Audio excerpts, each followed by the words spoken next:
Yelah tu, ya Allah, sumpah lillah ni Allah, kalau aku tipu, keluarga aku meninggal. Aku cakap betul ni. Lillahi ta'ala. Depan. Boleh teka kejap? Boleh teka lah. Bagilah hint. Ui, kalau aku bagi hint, memang kau kenal lah Mamat tu. Tak boleh lah. Dua kali tengok.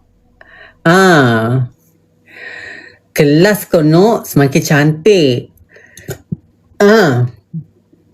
Dia kata dia akan balik daripada US. Dia 4 hari bulan ni dia berapa bulan? 2 hari bulan ni dia pergi US sebab dia ada kerja. Lepas tu dia balik pada US ni, dia kata dia akan turun ke Sydney. Dia akan jumpa Sajat.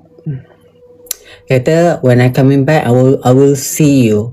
Lepas tu dia kata dia akan bagi satu benda kat Sajat,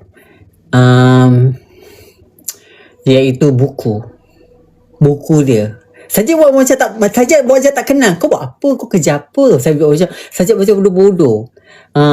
Sajat buat macam bodoh-bodoh gitu. Kau kerja apa? Ni kata, oh ya ke? Kata, oh ya ke? Okey. Yelah tu, ya Allah, sumpah lillah ni Allah, kalau aku tipu, keluarga aku meninggal. Aku cakap betul ni. Lillahi ta'ala. Depan ni aku beritahu. Jujur cakap. Dia famous ke saya? Yes, dia famous. Dia famous kat TikTok. Dia famous dekat mana-mana ni semua. I dah check dah.